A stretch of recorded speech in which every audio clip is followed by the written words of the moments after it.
si podré llenar la nevera con esto, escupiendo versos, esquivando rocas y escribiendo canciones de amor a quemarropa. En los últimos años convivimos todo el tiempo en la prensa con denuncias de abuso. Son realmente terribles. Nos cuesta verlas, nos resulta inexplicable, es realmente un espanto. Pero también está pasando otra cosa en paralelo. Es cierto que es un fenómeno menor cuantitativamente de los abusos de los cuales diariamente nos informamos, pero es un fenómeno que existe, que es que hay muchas denuncias falsas de abuso en los divorcios conflictivos.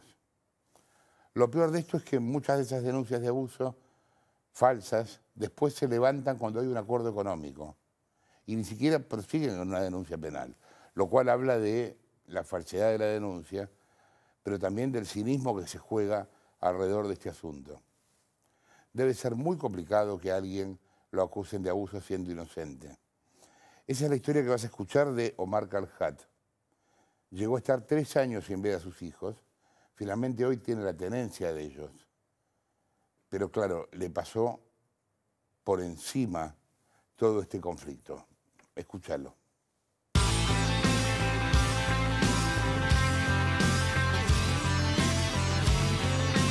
Como es un tema personal del cual vamos a hablar, Sí. yo quiero que te sientas en la libertad de poder decir no tengo ganas de contestarte. Y yo te voy a hacer algunas preguntas que a lo mejor tienen que ver con tu intimidad, pero porque a mí me interesa, pero también vos podés decir no tengo ganas de contestar. ¿Tu mujer cómo se llama? Mayra. Mayra. Estuviste 10 años con ella. Sí, algo más de 10 años. Algo más de 10 años. ¿Estabas enamorado? Sí. ¿Te puedo preguntar por qué se separaron? Sí. Bueno, empezamos a tener, digamos, ciertos roces que nos llevaban a no tener una convivencia como la que uno deseaba y empezó a haber situaciones que a uno lo incomodan, no lo ponen mal y el tiempo se encargó de hacer el resto. No pudimos resolver esas situaciones y no pudieron... y tomamos decisión de separarnos.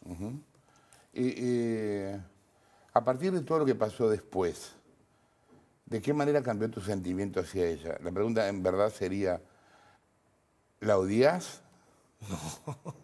No, es la mamá de mis hijos. No, ¿Y no. qué te pasó? Yo la elegí por algo en su momento y eso no hizo que, a ver, las situaciones por las que yo tuve que pasar no hizo que yo odiara a la mamá de mis hijos. De hecho, quizás el sentimiento es muy distinto a ese, es más un sentimiento de tristeza por la persona en que se fue convirtiendo, supongamos, por así decirlo, porque no es una cuestión de alguna odios. manera vos desconocés la persona en la que se convirtió, digamos. ¿No te esperabas que ella se convirtiera en eso que se convirtió? No. Es que creo que cuando los cambios son quizás tan drásticos como los que a mí me tocaron, nadie espera que las cosas resulten así. Uno se casa para toda la vida. Uno de los motivos por los que te invitamos tiene que ver con que en los últimos años hay muchas denuncias falsas de abuso. Sí. Y en general no se habla de esto. Capaz por una cuestión cultural, realmente, bueno, tendríamos que ver por qué. Pero incluso es peor, porque muchas de esas denuncias se levantan cuando el acuerdo económico llega adelante, lo cual muestra que las denuncias son evidentemente falsas y que lo que importaba era otra cosa. Sí. Y a la vez debe ser muy complicado que te acusen de abuso. Es terriblemente complicado. ¿A vos qué te pasó? De todo. De todo. Me pasó una vida por encima, me sentí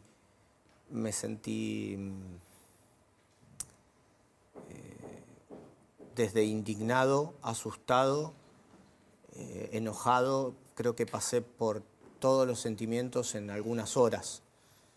¿La acusación puntual que te hicieron cuál fue? Abuso sexual hacia mi hija menor. ¿Que tenía en aquel momento? 5 años. ¿Y qué pasó con tu entorno? ¿Cómo reaccionó tu entorno, tus amigos, frente a eso? Bueno, en mi entorno tuve las respuestas más inesperadas, quizás desde todos lados, para bien y para mal.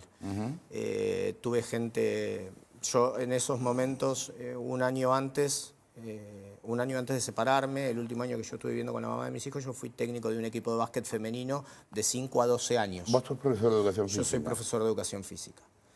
Estuve dirigiendo durante un año 2 categorías de niñas de 5 a 10 y de 11 a 12, a las cuales uno entra al vestuario, les habla, como cualquier técnico, sí, claro, de cualquier disciplina, con un grupo de padres por ahí, y me llevé en ese grupo que no había compartido quizás tanto tiempo, me llevé esas quizás mejores sensaciones de que cuando... ¿Con amigos cercanos tuyos? No, eran padres del equipo, no eran amigos míos.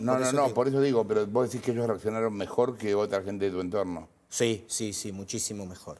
Ellos, ni bien sucedió la aparición de la mamá de los nenes en los medios televisivos haciendo referencia a este abuso sexual, hubo gente que muchas de estas personas me llamaron para brindarme su apoyo, para decir, si necesitas que en el juzgado yo diga cómo tratabas a mi hija, sí, porque claro, es como toda una cosa que uno, primero, que ni siquiera se imagina, y segundo, que tiene un peso súper importante. Y después personas que compartían el ámbito diario conmigo me han dejado de saludar, me han acusado, me han dicho cualquier cosa de esas personas que vos no te esperás. La familia. ¿Tu familia? Mi familia. Yo tuve un primo que me llamó y me insultó, me dijo que yo era de todo. Y yo diciéndole, pero flaco, vos no tenés ni idea de lo que estás hablando. Un primo hermano, o sea, no un cualquiera. Sí.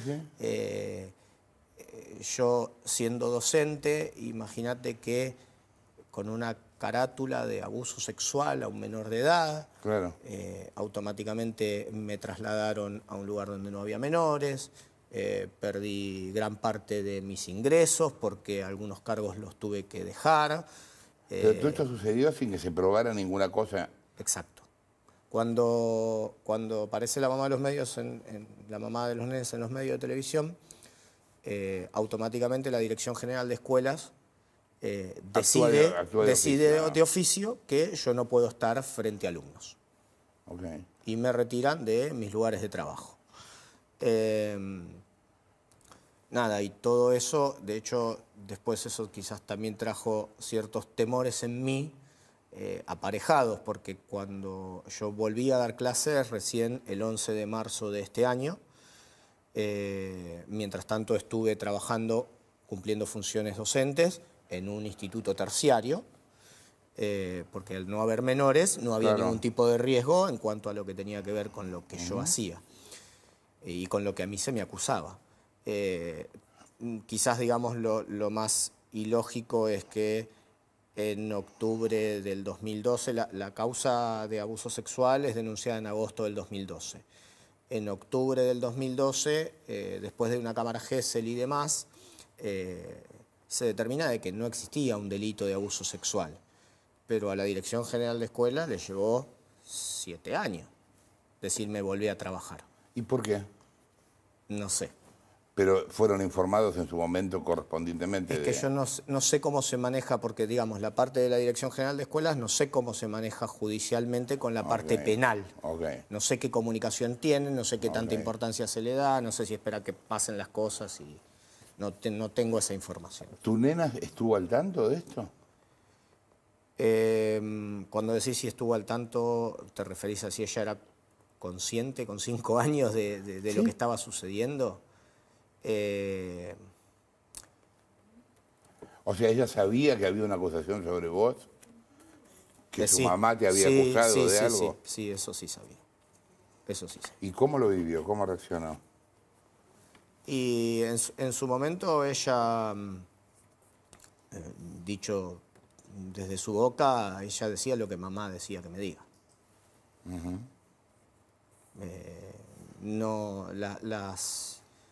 Cuando yo retomé el contacto con mi hija, ella era una persona cuando yo la iba a buscar delante de su madre, y cuando subía al auto y hacíamos 20 metros se me colgaba del cuello llenándome de besos. O sea, en su inconsciente no estaba eso, estaba, Claro. digamos, esta cuestión de ante mamá yo tengo que ser de determinada manera. Claro, claro.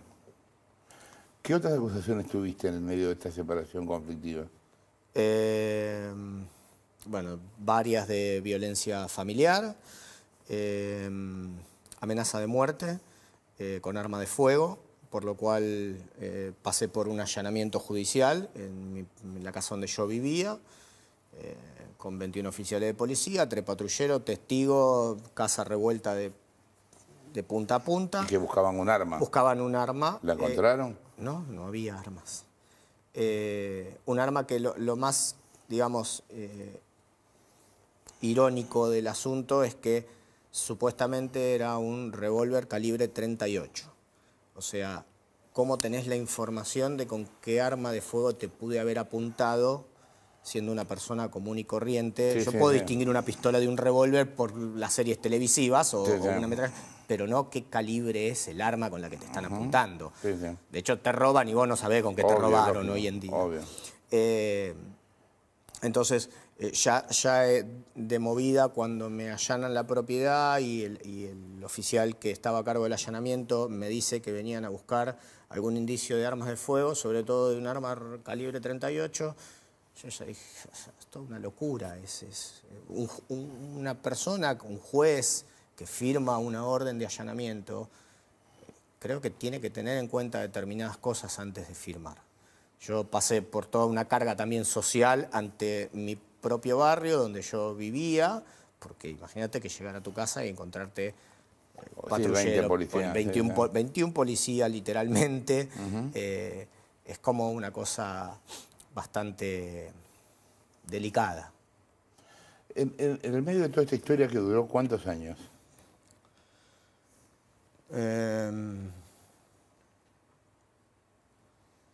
Como duró, empezaron los conflictos en el 2011. Y duró hasta hace un año o dos, digamos. Y en realidad de alguna manera se fue mermando porque cuando yo tengo la tenencia de mis hijos ya había menos argumentos como para sostener esta cuestión. Pero, y durante todos esos años, ¿cómo te sentiste vos frente al aparato de justicia? Totalmente indefenso. Me sentí que sin haber hecho nada yo era culpable. De hecho, cuando fue lo de la situación del abuso sexual, yo por una cuestión de pensamientos erróneos en su momento, pero yo lo llamé a mi abogado y le dije, yo no quiero ir en cana, yo no hice nada. Esa era, o sea, mi temor, más allá de todo lo que estaba sufriendo, era entrar a una cárcel con el mote de abusador. Claro. Soy una persona docente que no sabe lo que es manejarse de forma violenta o cómo defenderse ante determinadas situaciones. Y de verdad tenía pánico. Mi abogado me decía, no pasa nada, no hay nada, no existió, vos quedate tranquilo. Y yo insistía, pero yo lo que no quiero es ir en cana, aunque sea por error, yo no quiero ni pasar un día en la comisaría. Claro. Sí, después el desamparo total ante las solicitudes, ante las diferencias por ser hombre, que son realmente muchas. ¿Por qué? Te doy un ejemplo muy sencillo. Yo iba a buscar a mis hijos con una orden judicial que decía que tal día tenía que retirarlos de tal hora. Bueno, la mamá no me daba a los chicos. Entonces yo lo que correspondía, como las cosas eran bastante complicadas, era ir a la comisaría de la mujer y la familia y hacer la exposición, la denuncia penal por impedimento de contacto. Okay. Yo llegaba a la comisaría, la primera vez, digamos, te llama la atención, ya la segunda vez ya sabes cómo es la cosa. Sí, vengo a hacer una denuncia por impedimento de contacto. Ajá. ¿Tiene la orden del juez? Sí. Bueno, vaya a hacer una fotocopia. Entonces vas a hacer una fotocopia, volvés, la entregás. Aguarde allí. Y ver que no están haciendo nada, que pasan por al lado tuyo y se ríen. Y me tuvieron el primer día 4 horas sentado en un banquito para tomarme una denuncia. y ver que te burlan y que saben lo que están haciendo. Hasta que en un momento te dicen, bueno, a ver, pase. Muy bien, dígame, ¿usted está casado? Así, y tenés que contar todo, lo que tiene escrito en un papel, porque vos presentaste. Te toman la denuncia. Bueno, muy bien. Bueno, se puede retirar, gracias. Y cuando vas la segunda vez te hacen lo mismo, y cuando vas la tercera vez te hacen lo mismo. ¿Y las consecuencias de eso? Cero. Cero, cero, cero. Si bien está penado por la ley, no hay ninguna aplicación Que de haga la efectiva ley. la pena, digamos. Claro. De hecho, tampoco están, con todo esto de la falsa denuncia, también existe la ley el falso testimonio. Una Bueno, falsa claro. denuncia no deja de ser un falso testimonio. claro. Tampoco se aplica. se aplica. ¿Cuánto fue el periodo más largo que dejaste de ver a tus hijos? 3 años y 2 meses. 3 años. Y 2 meses. ¿Qué edad tenían cuando los dejaste de ver? Mi hijo Federico tenía 10. Mi hija Guadalupe tenía 5. Y cuando lo volviste a ver, Federico era un pibe grande. Sí, sí, literalmente. ¿Y cómo vivieron ellos esto en ese momento? Esos 3 años, ¿no se comunicaron? ¿No tenían manera de comunicarse? No. O sea, ¿estaba prohibido que se comunicaran? No, la realidad es que yo creo que, entre otras cosas, la manera de subsistir en determinadas situaciones era aceptar lo que mamá decía en este caso. Porque quizás lo otro podía tener consecuencias. Claro. Yo cuando sucede esto en el 2012, yo hasta octubre del 2012 tuve comunicación telefónica con ellos. ¿Cómo los llamabas todo el Los llamaba tiempo? por teléfono todos los días, hablaba a la madre, bueno, nada, convencía a la madre de que me pasara 5 minutos con los chicos, hablaba por teléfono con ellos. Y en octubre me dijo, bueno, mirá, dice, hasta que no tengas una orden judicial no vuelvas a llamar, no vuelvas a hacer nada. Y ya nunca más me atendieron el teléfono. ¿Y ahí pasaron? Y 3 años. ¿A partir que te dijo eso? Sí. O sea, yo ya no los veía desde agosto, pero el corte total de relación, aunque sea verbal, empezó en octubre. ¿Y cómo era en tu vida cotidiana tener 2 hijos y no poder verlos? Terrible.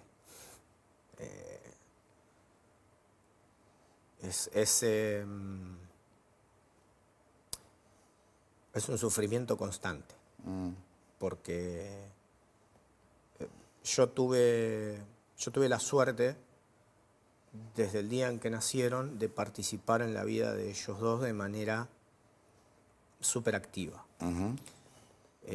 Los chicos, si yo tenía, no sé, una jornada docente, la mamá de ellos también era docente, entonces yo le decía, yo me los llevo. Y yo me llevaba a los chicos porque, como mi área de desempeño quizás es otra,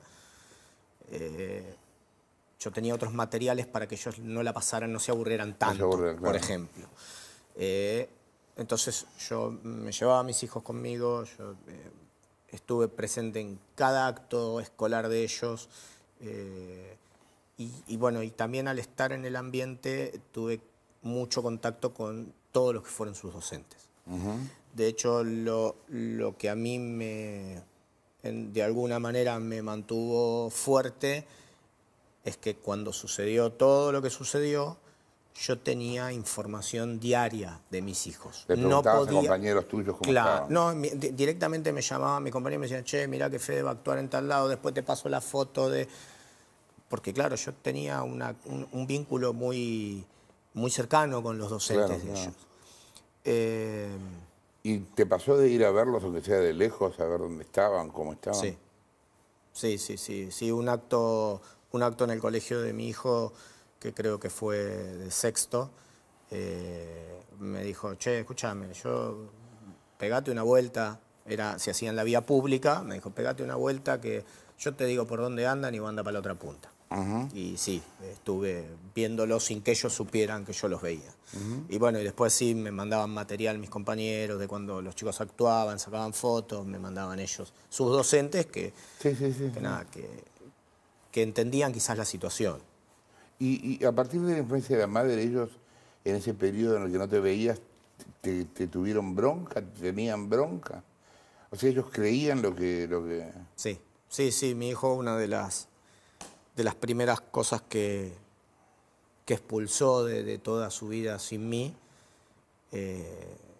era un enojo porque él había creído en esa realidad. Y mi hija más chica hoy en día, que ya llevamos desde el 23 de noviembre del 2017 juntos, con mi hija, que es la que tardó más en llegar, porque era más chica de edad y no fue tan sencillo. Tuvimos que esperar una situación desenlazante para poder tenerla viviendo con nosotros. Ella es hoy en día que me dice, yo no sé por qué le creía a mamá. Y le creías porque eras chica, mi vida, porque es lo que te dicen y porque mamá es mamá para la sociedad. Sí, claro. Pero bueno, quizás el tema más delicado de lo que ha sucedido no es mi caso en particular, sino el resto de las personas que pueden vivir lo mismo, teniendo en cuenta de cómo uno no tiene herramientas judiciales para acercarse. ¿Y cuál es hoy la situación de tu exmujer respecto a este conflicto? No tengo idea. ¿Pero ella ve a los chicos? No, ella no tiene... A mi hijo más grande no lo ve desde que... ¿Pero no lo ve porque ella no quiere o porque tiene prohibido verlo?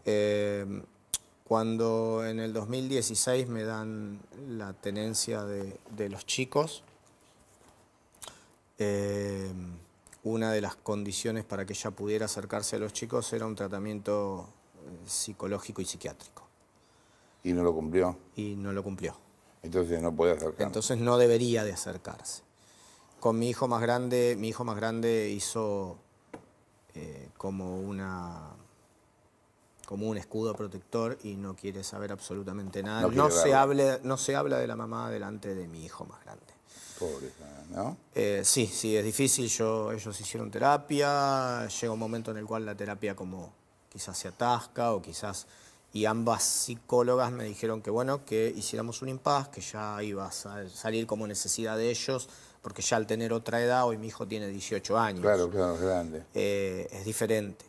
Y mi hija tiene contactos esporádicos vía WhatsApp con la madre, pero no más que eso. De todas maneras... Es loco todo lo que contás y es terrible, pero también es terrible que ahora tampoco puedan ver a la madre más allá de cómo esté, ¿no? Sí, bueno, ellos tienen... Porque en cualquier caso ellos viven una situación, o sea, son víctimas de una situación que no provocaron, ¿no? Claro, es que en realidad el conflicto quizás más grave que se le produce a uno como padre es que ellos no eligieron nada de todo esto. Claro. Yo sí elegí a la persona que elegí para que sea la mamá de los chicos. Ellos no. Claro. De todas maneras, en mi caso particular, ellos no tienen contacto con la madre por elección propia. Sí, Porque, no es que vos te lo prohíbas. Claro, mi hija sabe muy bien que ella me dice yo quiero ver a mamá y yo trato de, porque nosotros no sabemos dónde vive, hay un montón... Se desconectaron por completo. Sí, ella se ocupó de desaparecer sola. Ella vivía en donde yo vivo actualmente y un día se fue y no volvió nunca más. Eso es todo lo que sabemos, digamos. Sí sabemos que se encuentra en el partido de Magdalena, pero bueno, nada, no hay... se ha pedido informe judicial y porque hay cosas que no están sucediendo que deberían de suceder y no pasan. Y es como que la justicia tampoco se estaría ocupando mucho de hacer lo que tiene que hacer, en este caso. Bueno, si no se ocupaba en el momento más crítico, menos ahora que el momento... Quizás, ¿no? Quizás sí. Te voy a hacer una pregunta que es difícil de responder, pero tengo que hacerla y vos te lo habrás preguntado también. ¿Qué carajo será que le pasa a las personas que les pasa esto? ¿No? ¿Cómo se puede pasar del amor a la venganza, a la locura, a la... Sí, ¿Cómo se puede ser tan cruel, digamos, tan egoísta, no pregunta. pensar en los propios pibes? Sí, yo me lo he preguntado 800.000 veces y mi respuesta ha sido siempre la misma. Quizás no es una cuestión de maldad en sí misma, sino una cuestión de enfermedad. En el caso de la mamá de mis hijos hay un diagnóstico de enfermedad. De ahí a cómo se puede llegar, habría que ver qué fue todo de la vida propia de cada uno anteriormente a la existencia de uno. ¿Qué te cambió todo esto? Todo. Yo era una persona que quizás yo siempre prioricé mi familia y mis hijos como núcleo de mi vida. Y cuando me encontré que no tenía ni familia, ni hijos, porque en realidad los tenía, pero era lo mismo que no tenerlos, tuve que plantearme qué hacía yo, porque mi vida era de una manera y pasó a ser de otra totalmente distinta. Y no sé, aprendí quizás a cuidarme también un poco más como ser humano, a decir, bueno, sí, está bien, si hay que ir acá y no tengo ganas, no voy. Uno cumplía, digamos, con ciertas normas sociales que tenían que ver con una estructura familiar formada. Y me cambiaron estas cuestiones de... por ejemplo, en lo personal, en mi propio carácter, yo siempre fui una persona muy ansiosa. Yo necesitaba que todo fuera. Yo me ponía un proyecto y me tenía que abocar a ese proyecto de manera descomunal, quizás. Y entre otras cosas aprendí a trabajar mi ansiedad, a trabajar mi necesidad de llegar a, cuando en realidad capaz que está bueno ir más despacio, ir progresando quizás no tan rápidamente, en todo aspecto, ¿no? ¿Sí? Y llegar al mismo lugar, pero después de una cantidad de tiempo determinada. ¿Los que en tu entorno te condenaron anticipadamente, una vez que todo se aclaró, te pidieron disculpas? Hubo personas que sí, hubo personas con las cuales no me he vuelto a saludar y las veo diariamente. Sí, hubo personas que me dijeron literalmente yo creí lo que me estaban contando. Así, yo creí lo que me estaban contando y la justicia me demostró de que no era así. Y después otras que no, que es el día de hoy que yo las cruzo literalmente, así como estoy con vos en este momento, y no te miran. Pero eso va en cada uno.